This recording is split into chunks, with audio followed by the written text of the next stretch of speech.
come in during the majlis so that it doesn't get too congested. Let us move forward after a salawat ala Muhammadin wa ali Muhammad. Please move forward. I second for the love of Lady al-Baneen.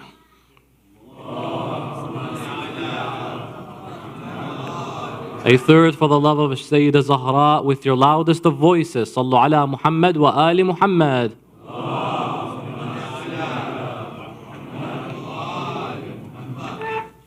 أعوذ بالله من الشيطان الرجيم بسم الله الرحمن الرحيم صلى الله عليك يا رسول الله صلى الله عليك يا فاطمة الزهراء يا أيتها الصديقة الشهيدة أيتها السيدة سيدتي نساء العالمين صلى الله عليك يا أبا عبد الله ما خاب من تمسك بكم وأمنا من لجأ إليكم يا ليتنا كنا معكم سادتي فنفوز والله فوزا عظيما. It is on a night like tonight where Amir al-Mu'mineen is digging the hole and grave in the city of Medina al-Munawwara.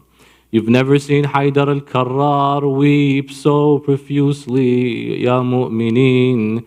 Among him the angels and the samawat are profusely crying over the shahada that has befallen today. أما بعد يقول الله في كتابه الكريم بسم الله الرحمن الرحيم إن الذين يؤذون الله ورسوله لعنهم الله في الدنيا والآخرة وأعد لهم عذابا مهينا. آمنا بالله صدق الله العلي العظيم. صلوا على محمد وآله. Dr. Hussein Walji, respected brothers and sisters, all those in attendance, Assalamu alaikum wa rahmatullahi wa barakatuh. The pandemonium that erupted only a short few days after the passing of the Holy Prophet of Islam is one that history has never seen before, nor has it ever been recorded to the depths that history books mention. Suddenly you found an empire, a nation, that, foreshadowed by the holy book they followed, turned their back on their own heels. And the Prophet of Islam made mention of the Holy Quran. وَمَا مُحَمَّدٌ إِلَّا رَسُولٌ قد خلت من قبله الرسل أفإن مات أو قتل انقلبتم على أعقابكم. That this prophet that you know, his name to be Muhammad sallallahu alayhi wa alihi wasallam,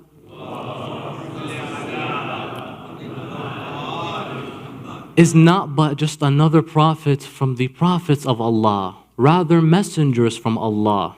If he was to die or is killed, you will turn your back on your heels, an expression and an idiom. For you went one way, then you completely made a 180 turn. Have you ever made a 180 turn going certain miles per hour? It is destructive. You were going that way. Then the opposite has now been decided upon the death of the Holy Prophet of Islam. This was a warning foreshadowed in the Holy Quran. The adversaries and the tumultuous time period was something that was preliminary previous to the death of the Holy Prophet of Islam. As the Prophet was leaving this world, you found the hatred becoming apparent. He is requesting, I beg of you, give me a pen and paper. And the insults are being hurled one after the other.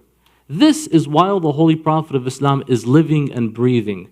As soon as he leaves this dunya, the fangs of those who are out there to unleash their venom upon the very sanctity and violate such sanctity, the sanctity of the Holy Prophet's chosen family. We saw that the martyrdom of Lady Zahra is on the intellectual academic chopping board. Many question the legitimacy, the authenticity, the actuality of whether or not we are able to describe the passing of the lady known as As-Siddiqa. She's truthful, she will never lie. And for that reason, we should never lie as well. Is it fair to say, is it far from a lie that she was a shaheeda in addition? There are many presuppositions we need to acknowledge first. Number one, as followers of the Lady of Light herself, we have our own presuppositions in the sense that we were born in a narrative that immediately nurtured us with the love and wilayah of the Ahlul-bayt. Maybe not necessarily through the reasons that we all should learn about. It's not a good reason to say that the reason I adopt such an aqeedah is because my mom and dad told me so. And this is how we have been doing it. Well, this is the same attitude that Surah Al-Yasin says is not necessarily the best attitude to have to adopt an aqeedah. Yasin wal Quran al-Hakim innaka lamina al-mursalina ala sirat al-mustaqim tanzil al-aziz al-rahim litundhira qawman ma undhira aba'uhum fahum ghafilun. There are many people who fall victim to the idea that their forefathers followed a certain way, so they just did the same exact thing. Whereas in reality, if you were to warn people, say, listen, if what you believe in is truthful, can you prove it? And that is why in the world today, among the blessings of social media, we always hear lecturers speak about it and its vices. Well, there are wonderful blessings in addition to it. There's a ni'mah, of course, but there's also a ni'mah, is that you can find sources like that. I remember reading that the process in compiling Mawsu'at al-Ghadir of Al-Allam al-Amini, died in the 1970s, he went to India. He's originally from Iran, Qom. He went to India, traveled, and back then you can travel by foot or sometimes caravan. He went to Syria, he went to Mecca, he went to Egypt, just to compile a hadith. Now we have the luxury of typing in on Google, Wikipedia, Sunnah.org, all these websites, alislam.org, they're out there just to learn a thing or two. Maybe what I believe in is just folklore that has been inherited down in town, but I can't, if I was to look, I won't find anything. And this is a problem in our communities. I've heard time and time again, without pointing fingers, many speakers say the following, and it's like, it's subhanAllah, they admit it. The following, you will not find it in any resources, but it's from the heart. MashaAllah, may Allah bless your heart. That is a lying heart though. It's from the heart. Just believe me. This, you can't prove it in a hadith, but wallah, it's true. Where did you hear it? It makes so much sense, but I need to substantiate it. Where is your citation? Where is your narration? To me, I know you have a good, sincere, and genuine heart, but this is a false belief, for example. You can hear the fables and the myths that are out there. You do not need to add anything to the legacy of Ahlul Bayt to make them any better. Perfection, addition to that, makes it imperfect. It's perfect, don't touch it. It's nice, it's set and clear. You may have good intention, but the fact that you have to make up stuff, make up narrations, not just in support of Ahlul Bayt, but against their enemies, and this is a delicate one. Many people will jump on their heels for this one. I will make up stuff now, because I have a bara'ah inside of me. No. If there is reason to despise for the hate of Allah, love for Allah's sake, but hate for Allah's sake as well, then you find the reasons. Don't make up any reason. I know many people, they are risen and they tell me stories that Imam Ali ibn Abi Talib created an elephant. I heard this one. He created an elephant by looking at dirt. Boom, kun fayakun, because of course kun fayakun, Allah can give it to other people, which in of itself is a discussion, and He created this animal. Where is the hadith? It's very impressive. Just believe it. Just believe it. Your intention is good, but you just ruined a whole generation of the aqeedah. And I'm sorry. I know many people might reject such an idea because there are wonderful speakers that have that intention, but if your intention is to serve Ahlul Bayt, do it through the Quran and the seerah of the Ahlul Bayt only. Even the idea of dream interpretation, and many people really hold dear and near this concept, that wallah, I saw it in my dream. Your dream is a hujjah to you, not to others, and you act upon it. If Allah wanted to share it to the masses, He would have made us all have the same exact dream. But it was sent to you, khalas, act upon it. This, brothers and sisters, it must be paid attention to the highest degree, because people will create to make you hate others and make you love the Ahlul Bayt more. But then when you try to do your resources, you have a midlife crisis. That's not true. Maybe what I've been taught is not true, and many teenagers fall victim of this. When you try to become learned, you try to do your own research here and there, but the study of ahadith is a very delicate study. I mean, why do we have a heritage of the Hawza that spanned 15 generations, centuries rather beyond that, just to study that transmission? Of course, because what was told in many cases may not be the reality. Keep it. What the Holy Prophet has said, إِنِّي تَارِكُمْ فِيكُمْ الثَّقَلَيْنِ كِتَابَ اللَّهِ وَعِتْرَةِ أَهْلَ بَيْتِ مَا إِن تَمَسَّكْتُمْ بِهِمَا لَن تَضِلُّ بَعْدِ أَبَدًا. Let me look at the Sirat of Ahlul-bayt. Let me look at the Holy Quran. Combine that, you have the most blissful way of life. Anything else, it's my intention, it's from the heart. You can't find it, but believe in it. Say afwan, put that to the side. We have a lot more issues to address than issues that are going to be made up to begin with. In any case, the previous point on the tumultuous period after the death of the Holy Prophet of Islam is laced with so much confusion. Brothers over here, if we can move forward for those who are just entering, as I mentioned, Sallu ala Muhammad wa ali Muhammad, come forward. Many are coming in.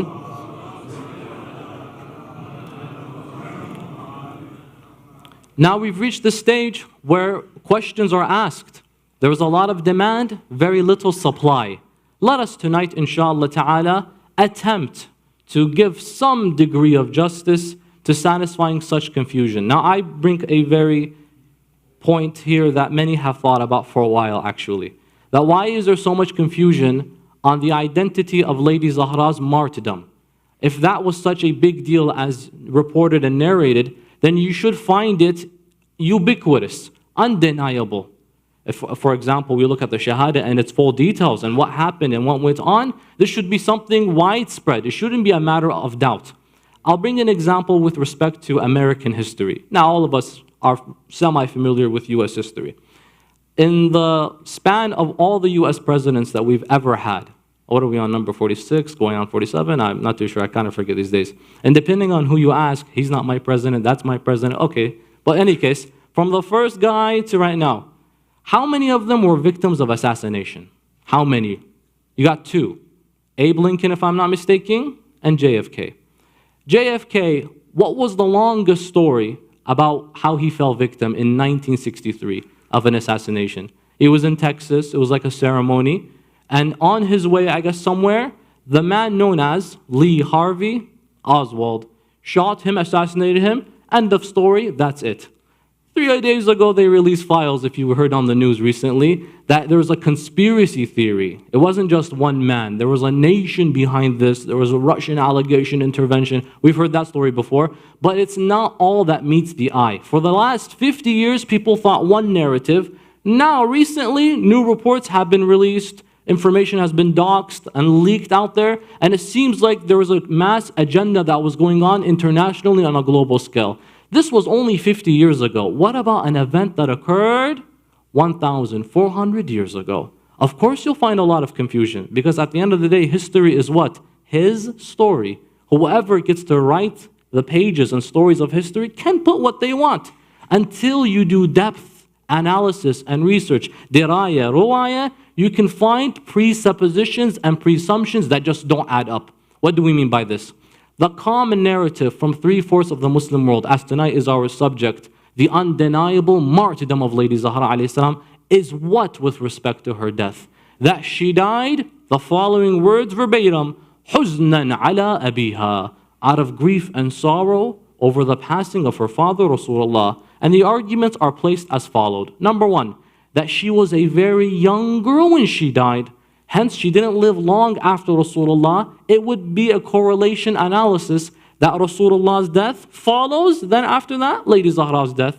Must mean that she was affected by the death of the Holy Prophet of Islam, simply like that. Number two, what kind of father was Rasulullah such that when you lose him, it's as if you lost the whole entire world. As a result, you notice that Lady Zahra, in addition to her feminine nature, being that receptive, emotional individual, losing such an amazing father, it's not too far-fetched to consider that she simply died, saddened and grief-stricken by the passing of her father, Rasulullah. Our response to this is, that would be fine. However, there are presuppositions and presumptions out there that if you add the jigsaw puzzles pieces together, doesn't make sense. Number one, in addition to that, if it's just simply saddened for the passing of my father, how come we don't know where her grave is? No Muslim can tell you where the grave of Lady Zahra is. For those who've gone to Baqi', alhamdulillah, having had the honor to go back in 2017, we entered Jannat al-Baqi', and subhanallah, back then they had on the tombs, you can see them, sometimes they had like a tablet of marble or clay. They've removed them, but for those who went pre-1970, they would have like a slab upon the graves. The grave, just a headstone, you don't have the name, but a slab that would say, for example, Halima as-Sa'diyah, the wet nurse of the Holy Prophet of Islam, right there buried. Aisha, she has her grave. You have Abdullah bin Ja'far al-Tayyar. They have them mentioned right there. Now they've removed this, so you don't know the identity. But there's still maps, by the way, and you can even just look it up on your phone, the map of the graveyard of Baqi'. So when you go, inshallah, you can see that the first grave that comes up is it Uthman bin Affan, Uthman bin Mad'un. It's interesting to follow along who's what. It's not too difficult. Of course, A'immat al-Baqi', you can never miss them. Lonely and all alone, and you can't even do ziyarah, but you can tell Imam al-Sadiq, al-Abbas, so on and so forth. Now, in that collection, there is a grave. The maps show them, and previously were the stone tablets of the name to identify showed it as well. Qasim bin Rasulillah. The Holy Prophet had a son, hence he is known as what? Abul Qasimi Muhammad sallallahu alayhi wa sallam.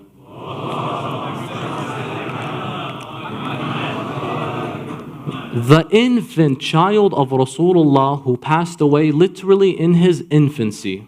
He was arguably the firstborn boy of the Holy Prophet of Islam.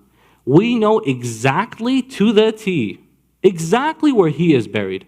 A boy who was no older than 2 years old of the Holy Prophet. From the line of the Prophet and Sayyidah Khadija, of course. Then you have Ibrahim, the son of the Prophet. I saw with my own eyes, and everyone can go there if you identify their graves. Right then and there, they're in the walkway, so they're not even far away as well. These are the baby children of the Holy Prophet of Islam. Abdullah, Qasim, many might describe Tahir in another name, and Ibrahim. We know them. Then what about Fatima al-Zahra? More significant than any of the children of the Holy Prophet of Islam. How come it is ambiguous? How come it's unknown? If it's simply a matter of saddened for my father's death, then this doesn't add up. So that's one element. When you go to investigate anything, you have to take in the big picture, not just the conclusion. If you just simply have the person passed away, but you don't look at everything else, you won't have a fair assumption or a conclusion as to how exactly they passed away. And it is to superimpose that they passed away based on your assumption that the Prophet was the reason why they died. That has to also be substantiated. You have to look at everything in order to have what? A complete narrative of history. Some might say, well, in addition to that, why don't you have a clear-cut hadith in your narrative that it's sahihat as-sanad that says, you claim, because what we claim sometimes is a lot to be accepted. It might come across as inflammatory, that the most idolized people from my narrative, the first and second Khalifa, those two Khulafa, Al-Khalifan, Al-Shaykhan, that they were responsible for such a tragedy, you need to give me something of equal proportion, if not more, to substantiate it. Don't give us false ahadith here and there. Now the reality is, history doesn't work like that. Because you cannot find a hadith that is absolutely golden with the details today that we commemorate the masa'ib of Lady Fatima Zahra Shahada. You can't. Because at times, when you want to find sahih hadith, it's not a matter of, let me find just one hadith and make my conclusion. Is let me look at the other presuppositions that are out there, when in combination, formulate a conclusion. Because for the longest time ever, the compilation of ahadith was banned. For the first 100 years, you were not allowed to compile hadith. This was an order. And the reason being was what? حَتَّى لَا يَخْتَلِطُ الْحَدِيث بِالْقُرْآنِ. This was the exact reason Abubakr made clear. So that the hadith does not get confused with the Quran, we will not compile the ahadith of the Holy Prophet of Islam. In Tariq al-Dhahabi, he ordered for anyone who had a written hadith to be burnt. Burn it. We do not want people to confuse it with the Holy Quran. Of course, this is a problem. Justification is not met here so that people won't confuse hadith with Quran. No one can confuse the words of the Holy Quran. But in any case, you had a situation where it was banned to write ahadith. Furthermore, you had establishments that prevented the compilation of ahadith as well.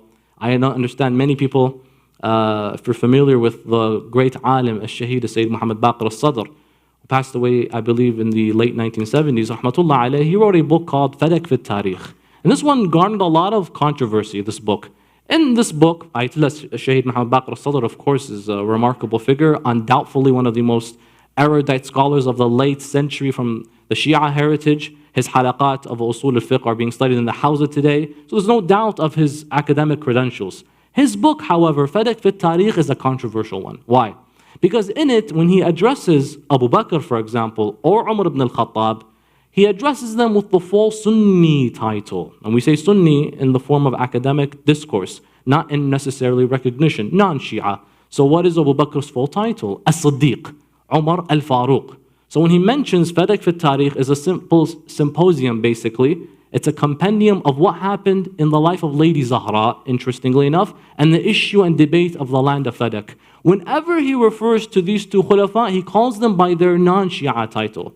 And many people were like, that's not good on him. I respect Shaheed Muhammad Baqir al-Sadr, for example, but that was wrong. He should have done that. Be strong. Because the idea is always what? You don't want to offend others. And so don't jeopardize your aqeedah because of others will be offended. Be strong, ya Shaheed al-Sadr. What's wrong with you?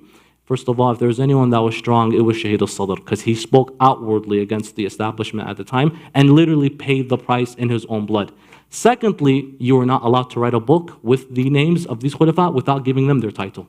In Iraq, in the Ba'athist regime, you are not allowed to write a book like that. So the thing is, do I not write any book and share the knowledge of the Ahlul-bayt and the seerah of Ahlul-bayt because I'm going to write the full title that I may not necessarily agree with, as-Siddiq or whatever, or I can employ what is known as taqiyya. In this moment, I will relinquish my full belief and compromise here so that I am able to do justice 99% of the way as well. Or 100% of the way, I don't give any information out there. In that time period, you have to be very careful. And I remember my father would mention, Sayyid Basim al-Shara', that I used to follow the Minhaj al-Salihin of Sayyid Muhammad Baqir al-Sadr. So like the fiqh rulings of Shaykh al-Sadr, Som, Zakat, etc. He says, you know what we used to do when we used to have it? We can't put it in the library in our house. My dad reports this. So the narration goes from me to my father. What we do is we buried it in the ground. Just to follow my ahkam, Sawm, Zakat, Salah, Najasa, Tahara, Wudu, Jabira, Tayammum, these sort of things, we had to bury it. Why? Every now and then someone would knock and investigate the home from that government at the time. If they see this book, it's immediately investigation. You have to hide it. Now I tell you, this was no older than maybe 35, 40 years ago, okay? What about when you're living under Mutawakkil Abbasi, Hajjaj bin Yusuf al-Thaqafi, Muawiyah ibn Abi Sufyan, who comes and makes a culture of saying before khutbah al-Jum'ah, la'na on Amir al-Mu'minin. And the Abbasid and the Uthmani governments, where forget writing a book, saying, naming your child Ali was haram. I remember Al-Hajjaj bin Yusuf al-Thaqafi, what would he say? They would say to him, what day is it today? I see people merrymaking and celebrating. They say, oh, it's Eid al-Fitr. People have now finished Ramadan and it's Eid al-Fitr. And Hajjaj, being such a pious Muslim and mu'min, he asked, what do people do on Eid al-Fitr exactly, the Muslims? He says, they sacrifice. And they give away, is one thing they do. He says, okay, then today we will sacrifice as well and give to the poor as our fitrah. Sacrifice, catch anyone named Ali, Hassan, Hussein, Fatema, behead all of them today. We're going to celebrate Eid as well. Yeah, and you couldn't name your kids these names. You want to write books all of a sudden? That's the crime that we live in the world today. Intellectual terrorism as well. This has to be taken into consideration. So what is your next best attempt in garnering a full piece of information that can conclude as a fact? You look at the presumptions. Presumption number one was what? This is a fact. Why was she buried in a place we don't know where she is buried? Number two, حَاجِجْهُمْ بِمَا أَلْزَمُوا بِهِ أَنفُسِهِمْ. This is a principle. Whenever you come to debate and discourse, the non-Shia or anyone who debates and disagrees with you, hold them to account with what they believe in. So then you have to look into their own resources. Let's go to their resources, for example. I have mine. I might look at Al-Kafi, Al-Sharif, that might mention, for example, the Shaheed Al-Muhsin, the child of Amir al-Mu'mineen, who never got to see the light of day. My narrations will not satisfy the non-Shia. So I have to look at the other side, for example. So I look at material like Sahih Muslim and Sahih al-Bukhari. Within Sahih Muslim, it is mentioned verbatim that Fatima al-Zahra alayha salam matat wa hiya ghadibatun ala Abu Bakr. She died and she is angry, in the state of anger, with Abu Bakr. Before I proceed, this is not a pejorative, not going jabs at the other school of thought. Wal-'iyadhu billah. This is a matter of I want to examine history. Get rid of the folds. Let's look at the truth here. Why is it the fact that we all come with a consensus, she died angry? And is that a problem if she dies angry with someone here? It is a problem. Why? Because we have in the same Sahih Muslim that in the hadith reported by the Prophet, Fatima bad'atun minni. She is a part of me. Man adhaha faqad adhani. Whoever hurts her. Now the wording I use in English may not be justified.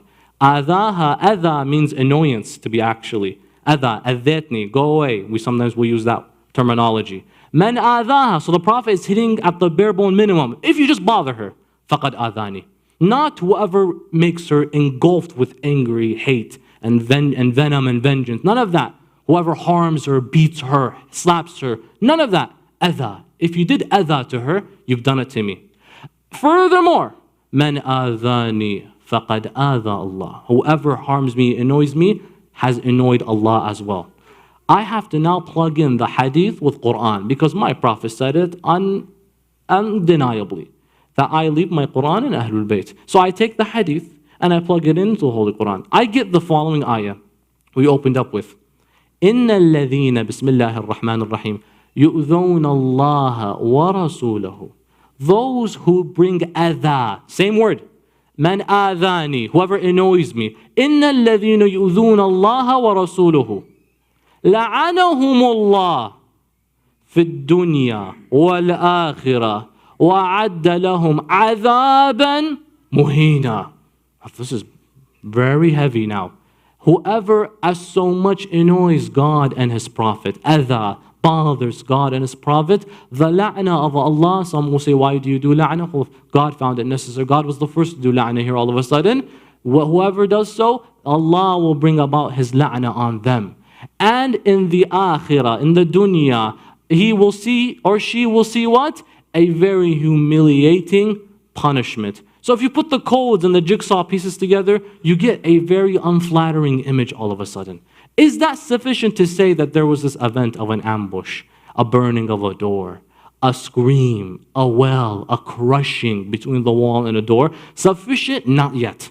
You have a situation where one is angry. Now you have to say why. Why is this individual angry? That she dies muta'adhiya, annoyed, such that the la'na of Allah is now being invoked all of a sudden. What do you do in this situation? You have to now look at why. This is history. You have to open it up, the pages, you got to see it. Open the pages up, you find another reason. You can get two exact reasons. Number one, the whole ordeal of the Fadak land. Is that sufficient, for example? Because I clearly see in the last week of Lady Zahra's life that there was a back and forth between her and the first Khalifa. That I'm telling you, Prophet of God gave me this as a gift. You're saying give me proof and evidence. Number one, there is a principle called qa'idatul yad. Whoever owns something, they are not obligated to prove to you that they took it or didn't take it. They are the current owners of it. You have to prove otherwise that they're not the owners of it. So the person who owns property or land, it is theirs until proven that it's not. So she currently owns Fadak. She approaches the first Khalifa and says, you now took full possession of it. It is mine. Give it back to us. It's rightfully not yours. He requests from her evidence and proof. As mentioned the other night, she then says, look, if you want evidence and proof, my husband Ali ibn Abi Talib, they reject. Like, no, Ali's your husband. He might have an incentive to want Fadak as well. A financial incentive. As we mentioned, the yield of Fadak produced 70,000 dinar annually. That's a lot of money. So it's like Ali might have an incentive to act as a witness. We won't accept him. Who else do you have? My sons, Hassan and Hussein. They were there. So this shows you, when did Rasulullah gift Fadak to her? In her own house. Subhanallah. He probably returned from the conquest of Khaybar, and he came back to the house of Fatima and Ali ibn Abi Talib, and he said, Ya Zahra, I want to gift this land to you as compensation for everything your mother Khadija gifted for Islam. Allah revealed this ayah in the Holy Quran, وَآتِ ذِي الْقُرْبَى حَقَّ, and give the near family their right now. and I have to give this in compensation for you. You are the nearest of my family. Who was the only one there to witness? Amir al-Mu'mineen, al-Hassan wal-Hussein. They said, Hassan and Hussein are children. We don't accept their testimony. Lastly, who does she bring? Sayyida Ayman. She was present there in that moment. They said, a lady's witness is half. Do you have another one? That's it. The sad reality is, you're accusing a Siddiqah of lying, and that you need evidence. And it got to the point, as mentioned, that he said, you know what? No, what am I doing debating Fatima al-Zahra? Take it, it's all yours. Then Umar ibn al-Khattab came and he said, don't do that. Give me the treaty. And he ripped it up to shreds. Read Tariq al-Dhahabi. Read al-Tabaqat li-Ibn Sa'ad as well. His Tabaqat is a collection of narrations, only the seerah of the Holy Prophet and right after the Holy Prophet of Islam, for about a span of a few hundred years. He records this in clear detail, that then he grabbed it and ripped it. What are you doing? Fadak is powerful. Leave it to us. In that situation, Lady Zahra invoked her condemnation. If this is sufficient for her to die angry, then it says a lot about Lady Zahra's character, because we've seen the rights of Ahlul-bayt many times before usurped, many times before harmed and angry, but they always forgive. This isn't of them to act and respond in this way. There has to be more to this. So we observe the following. You claim, in our tradition, in the sense, that Lady Zahra fell victim to a killing. Do you have anything to suffice for that? We will provide resources. There is a very remarkable and well-known resource, Kitab Sulaym bin Qays al-Hilali. Many have questioned the reality of this book. The reality is it exists. But some scholars like Shaykh al-Mufid might say, Sulaym bin Qays, the book exists. Sulaym bin Qays, I don't know his identity too well. So when we don't know a person's identity, you don't make them weak.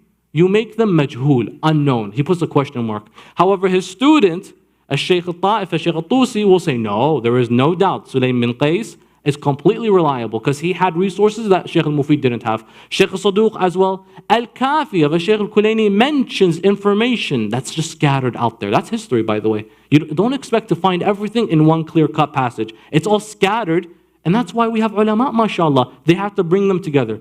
Shaykh al-Kulayni, before all of them, mentions Muhsin, the unborn child, mentions Lady Zahra in her address as a shaheed al-madluma, the one that was oppressed, as a martyr.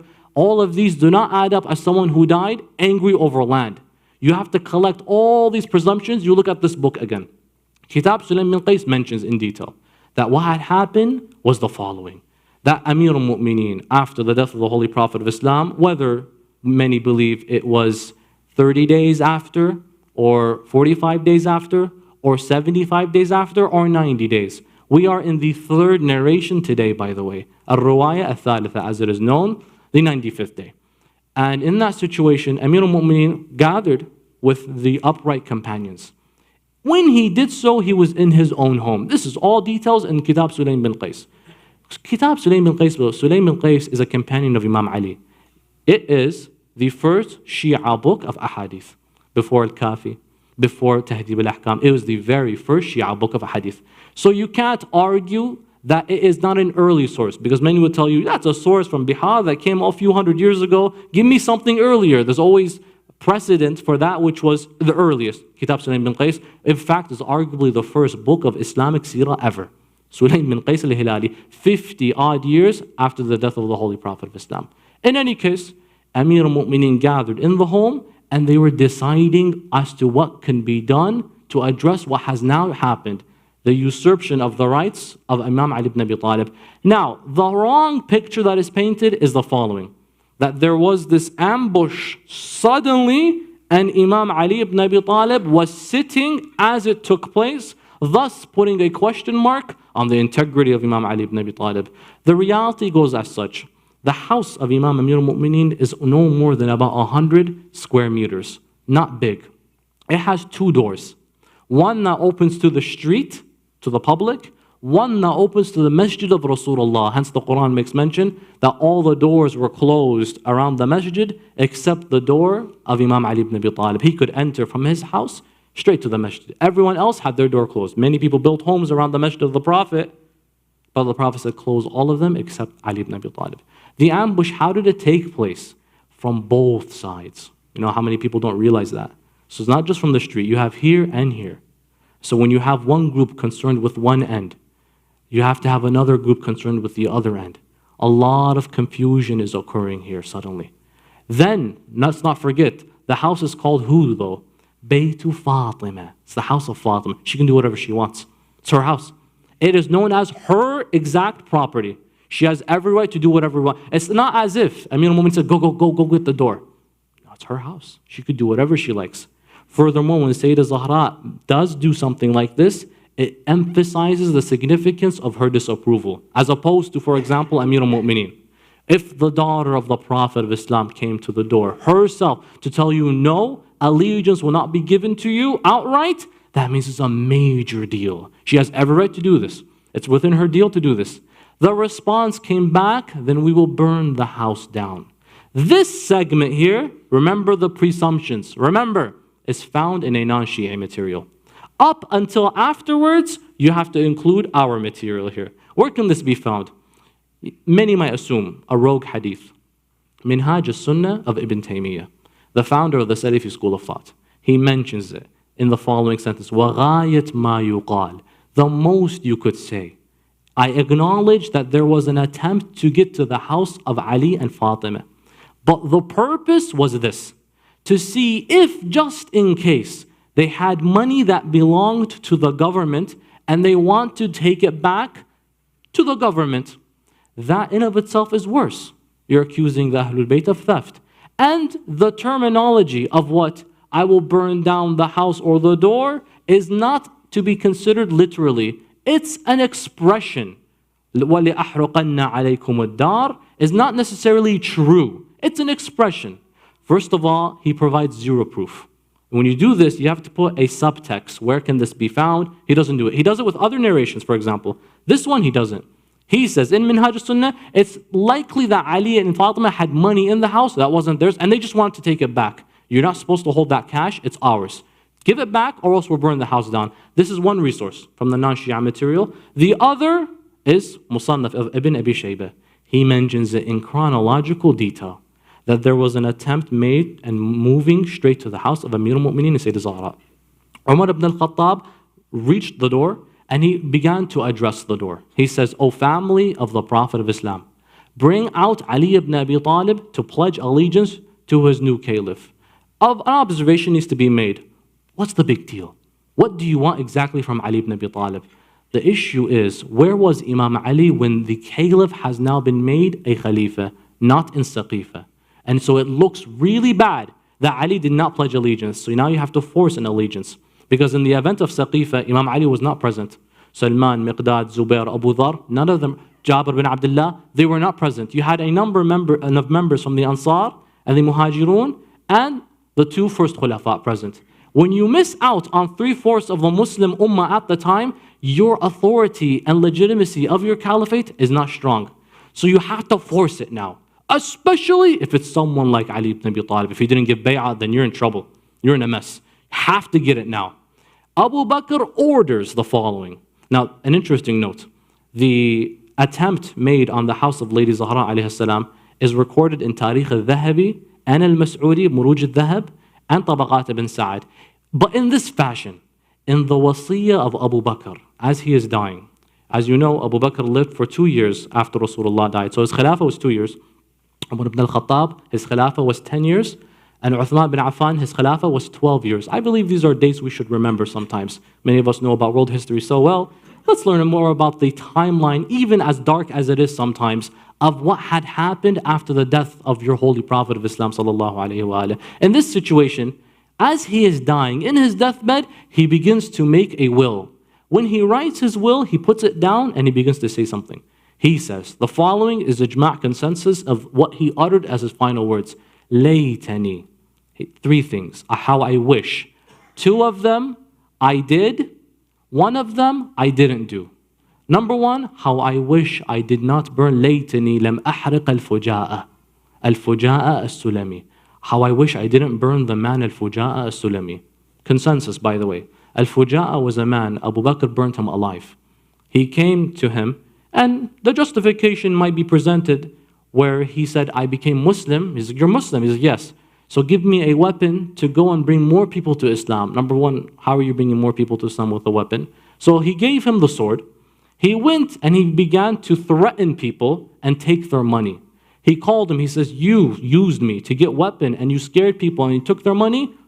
Bring him, tie him with a rope in Baqi' on a pole, set him alive. And they burnt the man alive. He says, you know what, I wish I didn't do that.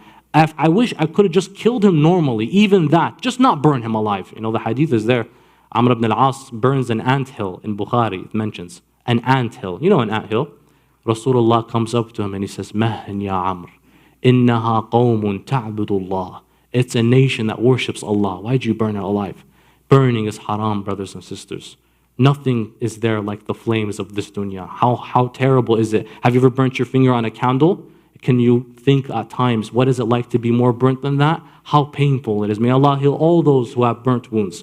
He says, I did this. How I wish I didn't do this. And Rasulullah makes a hadith. Suddenly, he says, لا يعذب بالنار إلا خالق النار. No one has the right to use fire to hurt others except the Lord of the fire. Only Allah subhanahu wa ta'ala. He says, how I wish I didn't burn al-Fuja'a as-Sulami. Number two, how I wish I did not free Al-Ash'ath ibn Qays. ليتني لم أعفو عن Al-Ash'ath ibn Qays al-Kindi. Al-Ash'ath ibn Qays al-Kindi, by the way, his daughter Ju'da bint Al-Ash'ath poisoned Imam al-Hassan.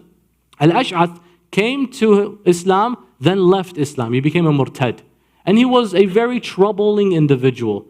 And so Abu Bakr, the ruling was, if he comes to Islam, then leaves, you have to kill him. That was the mentality. Man irtadda faqtulu. Whoever does irtidad, kill them. He's like, I wish I just killed him. He freed him, and he caused so much corruption afterwards. His daughter became, that's a horrible family tree. Muhammad ibn al-Ash'ath as well, and Ju'da bint al-Ash'ath himself. This is all a couple of riffraff. Muhammad ibn al-Ash'ath, by the way, participated in the killing of Imam Ali ibn Abi Talib with Abdul Rahman ibn Muljim, Abd al-Shaytan. Ju'da, his sister, participated in the killing of whom? Imam al-Mushtaba. Al-Ash'ath himself helped facilitate all of this. His great-grandchild fought where? In Karbala. Now the man is a shajara khabitha, exactly. He says, I just wish I killed him, and I didn't kill al-Fuja'a. And the last thing he says, وَلَيْتَنِي لَمْ أَكْشُفْ عَنْ دَارِ فَاطِمَةِ. How I wish I did not expose the house of Fatima. Plug in these presumptions. There was an attempt that was made, at least to the very degree where a threat of burning was done. The house was exposed. The lady of heaven, who is the most sabira, is dying angry. And she orders, the following is in Sahih al-Bukhari, that Abu Bakr and Umar do not attend my funeral. You would think that there are funerals, that some of them, they're not worth attending. Everyone deserves a funeral that's worthy. But there are some you have to attend. Imagine if it's like your own mother. Imagine if it's like your own grandmother. How shameful it is on a person who deliberately avoids this, such moment like this. What about the lady who was known as Ummi Abiha, the mother of her father Rasulullah? And who was Rasulullah to you and I? Rasulullah says to Imam Ali, Ya Ali, Ana wa anta abawa hadhihi al-ummah. Ya Ali, me and you are the dads of this ummah. How about the lady who was the mother of her own father? What is she to us all of a sudden, ya subhanallah? Would you not attend such a funeral? She says, those two do not attend mine. This all comes and formulates the jigsaw puzzle pieces together, brothers and sisters. And on a night like tonight, Amir al-Mu'mineen, as we opened up this discussion, he is filled with his clothes of tears, crying and drenching his clothes. He goes in the middle of the night. No one sees him. He is accompanied by 6 individuals only. 6. Ya Zahra, only 6 attended your funeral. There are people, no one knows them, but the community will go out to support. You remember your father and your mother? How many people were there? It was something nice to see. At least someone came. I know you didn't know them, but Jazakallah alf khair for coming and attending this funeral. 6 attended ladies in her own order. Ghariba in her own funeral. Amir al-Mu'mineen goes to bury Fatima al-Zahra alayha salam before he places her down. An interesting moment occurs, brothers and sisters. Hadith is very heavy. He is sitting over her body, salamullahi alayha, and he begins to say the following line. He says, أما ليالي فمسهد وأما حزني فسرمد حتى يختار الله لي دارك التي أنت فيها مقيم يا زهراء As for my nights, they will be sleepless, Ya Fatima. What did you do to me? I will never sleep again. As for my sadness, it will be everlasting until Allah unites me with you in heaven. In Nahj al-Balagha, Amir al-Mu'mineen, in Siffin they see him. His blessed beard, salamullahi alayh, is white. And they say, Ya Abul Hassan, why don't you dye it? Make some youthfulness in your face, Ya Amir al-Mu'mineen. He says to dye one's beard and to look youthful is an act of joy. And I am in a hal of aza. وَأَنَا فِي حَالِ الْعَزَاءِ. So what aza? Is like, I miss my wife Fatima Zahra. So Ya Ali, this was way back 30 years ago. You're still mourning her? He says, I don't go a day except that I miss her. Of course. And how could you blame me? And who is there like Fatima Zahra? And the poetic lines he begins to say, she was a flower sent from heaven, went back to heaven and left its fragrance in my mind. In that moment, Amir al-Mu'mineen looks at his children, all of them saying goodbye to their mother. He brings them finally. On the feet of Fatima Zahra was Imam al-Mujtaba alayhi salam. By the head of Fatima Zahra was Sayyida Zainab salamullahi alayha, young 5-year-old. But by the side of Lady Zahra, to her right, was the young Imam al-Hussein salawatullahi alayh, and he was crying. The crying continued and continued until the young Hussein threw himself on his mother's chest. He threw himself right on her and he began to say the line, Umma kallimini ana waladik al-Hussein. Mother, speak to me. It's your son. I am your boy, Hussein. They began to cry profusely in this moment, brothers and sisters. According to the hadith found in Allam al-Majlisi's material, Jibreel alayhi salam came down. He told Amir al-Mu'mineen, Ya Ali ibn Abi Talib, move Hussein from the chest of his mother, for the angels cannot handle seeing Hussein cry over his mother's chest. A few days before this event, brothers and sisters, Lady Zahra was feeling her final moments approaching her. She told As-Sayyida Fidda alayha salam, Ya Fidda, I feel my time is running short, so I will retreat to my room and begin worshipping Allah subhanahu wa ta'ala.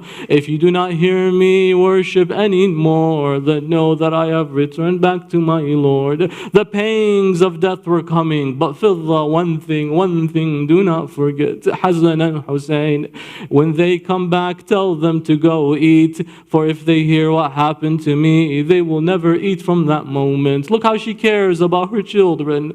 Ya Zahra. Then she goes to her room, begins to worship Allah. From how much she loved the ibadah of Rabbul Alameen, she wants her final moments to be spent only in ibadah. She begins to say, La ilaha illallah, wa la hawla wa la quwwata illa billah, sabran ala qada'ak. Patience over what will happen here. Alhamdulillah, wallahu akbar, subhanallah. From that moment, the voice was becoming quieter and quieter. Lady Fidda heard that she is no longer reciting. She began to go to the door hastily and begins to say, Sayyidati Zahra, answer me. She hears nothing. She opens the door and she sees Fatima Zahra laid down with her eyes opened, and she has returned back to Allah. She closes the eyes of Fatima Zahra. She begins to say to her, Ya Sayyidati, ablighi salami ila Rasulillah. Send my salams to Rasulullah. At that moment, Hassan and Hussein returned back to the home.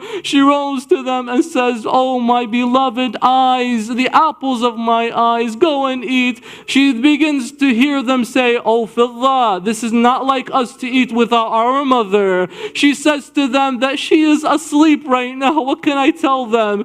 They said it's not her time to sleep. We want our mother Fatima. If you want her, go. She is in her room. They go to the room. A young Hassan and Hussein, they rush and jump onto the chest of their mother, crying, Mother, mother, what happened to you? They run straight to the masjid where Amir al-Mu'mineen is praying. Salman al-Muhammadi sees them. He says, "O children of Rasulullah, why are you running and crying like this?" They said, "Ya Salman, عجبا للسماء لن تنطبق على الأرض لقد ماتت أمنا فاطمة." It is astonishing how the sky has not collapsed on the earth, how our mother Fatima has died. They inform Imam Ali ibn Abi Talib, when he hears this, nothing like this has happened before with him. He falls straight face to the ground like that.